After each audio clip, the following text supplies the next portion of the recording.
This is the entire path to a six-figure agency. 20 clients. That's it. Not 200, not 2,000, 20, which is less than the number of YouTube tutorials most people watch before even talking to their first client. If you're brand new and you close about 1 in every 10 conversations, you need 200 conversations total to get there.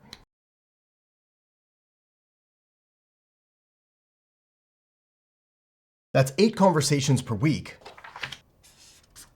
That's just over 1 conversation per day. And when I say conversation, I don't mean cold calling strangers out of the blue. I just mean a short, casual chat with a local business owner. Someone who reached out directly, came through a referral, or responded to a message you sent. And almost nobody ever does this math. Because most people treat getting to 6 figures like something that just magically happens after enough time and enough effort, when in reality, it's just a math problem that you can solve. In a few minutes, I'm gonna slow this down and help you run these numbers with your own targets, your own price, and your own close rate. So stick around for that. But first, I want to talk about the thing that stops most people from ever hitting that number in the first place. Because once you see it, you'll never look at making money in the same way again. Here's what I see happening with most people who are working toward a 6-figure agency but not getting there. They have the goal, they want the number, but they never actually figured out what activities they need to do each week in order to hit that number. So they stay busy doing things that feel like they're moving toward the goal, but that don't actually get them any closer to it. These are things like watching endless tutorials, or building a website, or writing a sales pitch, or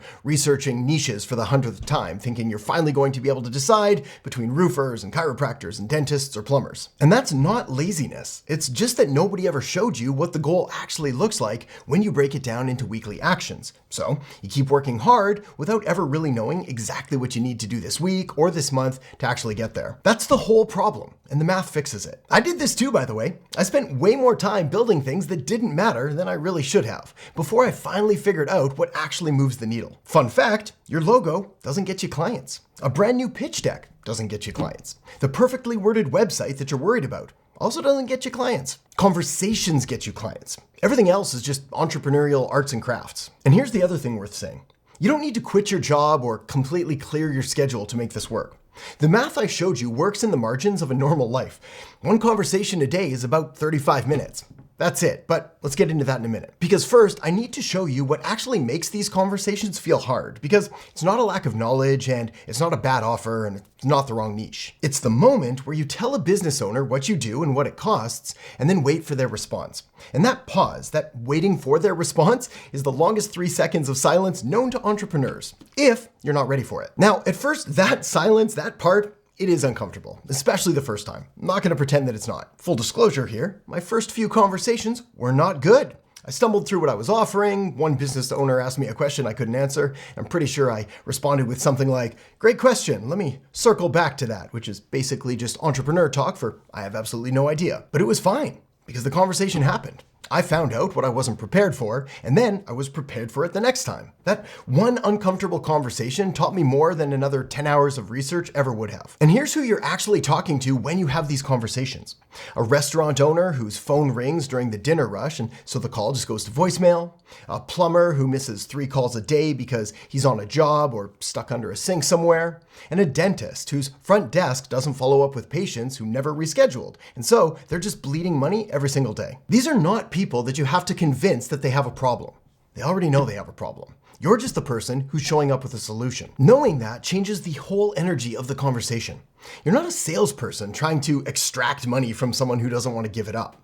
You're someone who noticed a problem and came to help. The nightmare scenario that you're probably afraid of, the business owner who's rude or dismissive or makes you feel stupid or keeps calling you Aaron when your name is Adam, does happen occasionally, but honestly, it's not that common. And you need to remember that if it happens, their frustration isn't personal. It's not that they don't like you. I mean, how could they not like you? They don't even know you. The only experience they have of you is a short message of you asking if they need help. But this is why the first conversation feels the hardest. It's the unknown. By conversation 15, you realize that most of the fear was in your head the whole time, and people really aren't as scary as you thought they were. Now, I also want to address the time thing directly because I know it's real. 8 conversations a week with a full-time job, a family, other commitments, that can sound like a lot. So let's look at what it actually requires. First off, most of these conversations are pretty short. You're not doing a full sales presentation here. You're just having a quick introductory conversation to find out if there's any interest.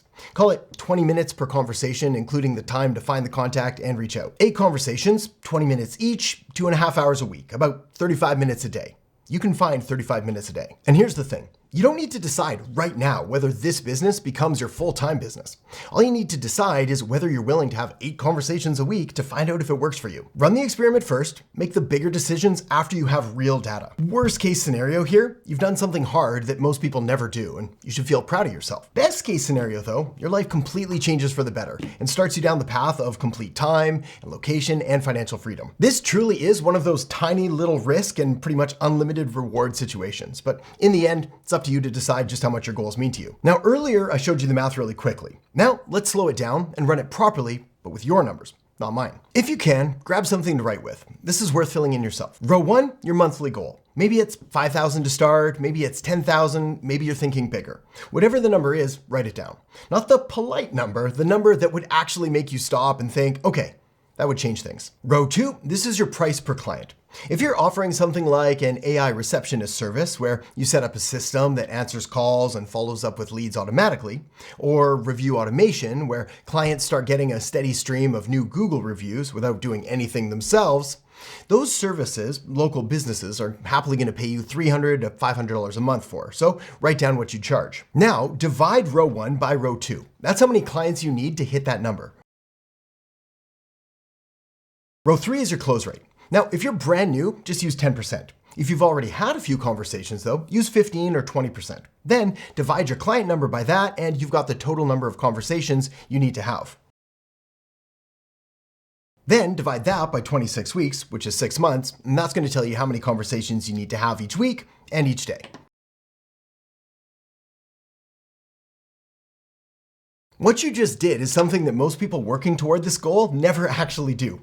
You turned this vague goal into a specific weekly number, and that changes everything. Because you can schedule 8 conversations a week. You can put them in your calendar Monday morning. You can look back at the end of the week and know whether you hit them or not. You can measure it and you can adjust. You can't do any of that with just a general feeling. Naval Ravikant has this idea about getting rich without luck. The point is that luck is what you're relying on when you don't understand the actual mechanics of how something works. But when you do understand the mechanics, when you know exactly which inputs produce which outputs, success stops being something that you hope for and it starts being something that you can design and plan for. That's what this math does. You now know exactly how many conversations produce a client. You know exactly how many clients produce the income you want to hit. There's no luck in that equation, just execution, cause and effect. Let me also clear up something that's really important here, which are the things that you do not actually need to do or that are not actually required before you start doing this. Because there's a lot of things that people are going to tell you that you need, and most of it just isn't true. First off, you don't need a portfolio. The first 3 clients build the portfolio. Next, you don't need a perfectly polished sales pitch. The first 10 conversations build that sales pitch. Third, you don't need a perfect business name. You don't need a perfect logo or any logo, a website, a business card, none of that. And you definitely don't need to spend 3 weeks asking ChatGPT what your brand voice should be. None of that is what gets you 20 clients. The confidence people think that they need before they start is actually the last thing that shows up, not the first. Dan Sullivan calls these the 4 C's. First, you commit. The commitment gives you the courage to take the first step. Taking the first step builds capability, and capability is what produces confidence. Most people are waiting for confidence to show up before they commit, but that's backwards. Confidence is the reward for doing the other 3 things first. You can't study your way to it or prepare your way to it. You get to it by doing badly a few times first, until it starts to feel normal. Then, once the conversations start turning into clients, that's when you need a system that actually delivers what you've promised without turning every new client into hours of manual work. The software I use handles all of it. The AI receptionist, the review automation, everything runs automatically after the initial setup. New client, 1 afternoon to get them going, not because I'm super technical, but because the system is built to be simple. I'll link it below the video if you want to take a look at it, but the order is what really matters here. The system is step 2, as it only needs to exist once you have clients to run it for. Step 1 is still a conversation. Okay.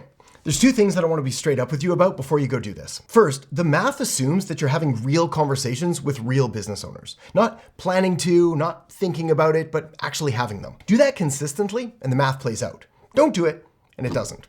It's that simple. The math works, but the math cannot have the conversations for you. Second, not every conversation goes well. You'll get no's. You'll get people who say, send me some info, and then completely ghost you. You'll have weeks where you've got 8 conversations and nothing moves. That's just part of the 200 conversations. And every conversation that doesn't close gets you closer to one that does. The people who build successful and wildly profitable agencies aren't the ones who never hear no. They're the ones who keep going after they do. Hearing no is not a judgment of you or your character or your abilities. It's simply a reflection that the person you're talking to doesn't feel like they need what you have at this exact moment of time. That's it. I just want you to remember that and keep going. Because 6 months from now, there's going to be 2 different versions of you. One version spent those 6 months treating 6 figures like a random far-off destination and hoping that it would show up eventually with enough work and enough time. They're still preparing, they're still busy, but they're also still not any closer to that goal. The other version of you is the one that did the math, figured out what that number actually required each week, and then went and had those conversations. Messy conversations, imperfect ones where they got it wrong and adjusted. That version will have clients. The key here is to understand that nothing separates those 2 versions of you right now except one decision. Not knowledge, not experience, not the right timing, just a decision about whether 6 figures stays a dream that you're hoping one day comes true, or becomes a number that you're simply solving for. The model exists, the math works, the businesses that need this are in your city and every city right now, today, while you're watching this. So the real question is this: are you the kind of person who does the math and starts, or are you the kind of person who keeps waiting until everything feels perfectly lined up first, which we both know never happens? And if you want the complete step-by-step system behind all of this, I'll link it up right here. It's a free masterclass called How to Actually Start and Scale a Simple AI Agency, and it walks through everything: how to pick your niche, get your first clients, and scale past 10K a month. See you in there.